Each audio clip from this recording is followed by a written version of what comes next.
bonjour. Voici le printemps, c'est la période où la nature se réveille. Donc que ce soit au niveau de la vigne, on peut voir les bourgeons qui ont éclos, les premières feuilles qui apparaissent. Au niveau du sol également, on voit que les herbes sont en pleine croissance, elles sont bien vertes, en train de commencer leur croissance, les premières fleurs qui ont déjà apparu. Et aussi bien sûr au niveau du sol, ça se voit moins, mais c'est le moment où la vie du sol redémarre.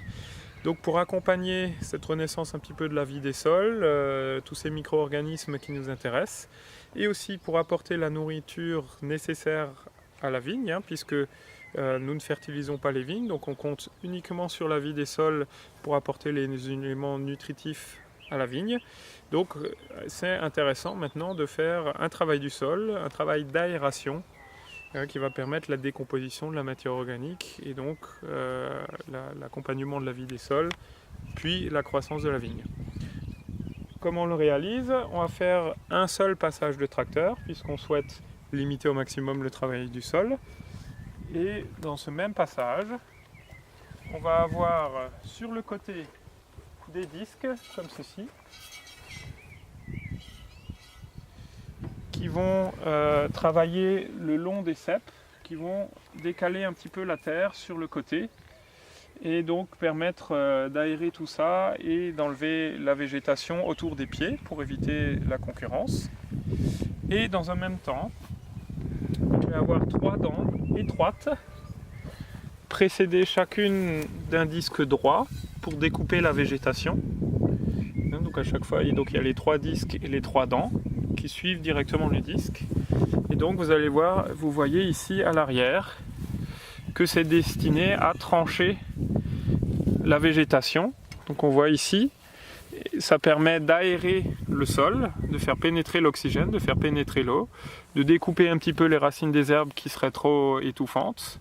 Mais par contre, on va effectivement laisser l'herbe en place, on ne va pas la supprimer.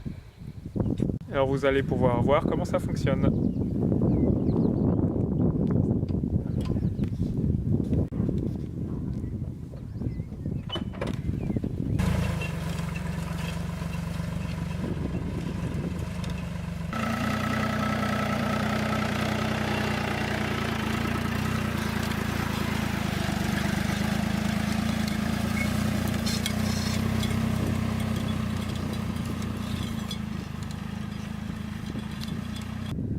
Vous voyez ici le résultat après mon passage.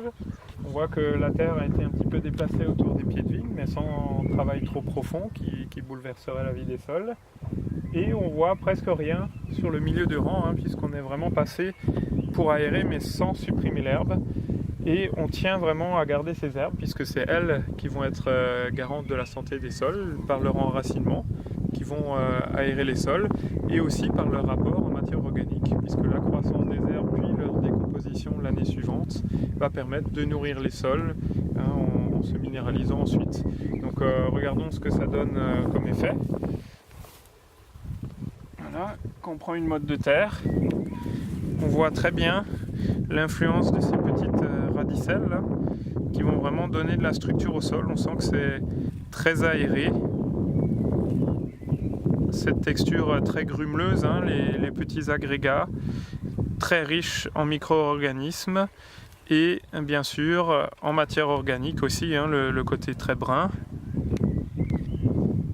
Et à l'odeur, ça sent vraiment la forêt, les champignons, preuve que les champignons aussi sont très actifs et présents dans les sols du fait de l'absence d'utilisation de fongicides systémiques et aussi du fait bien sûr de cette nourriture en matière organique, ce couvert d'herbe qui va leur donner les conditions d'humidité, de température, de fraîcheur aussi pour pouvoir bien se développer et puis faire fonctionner les sols.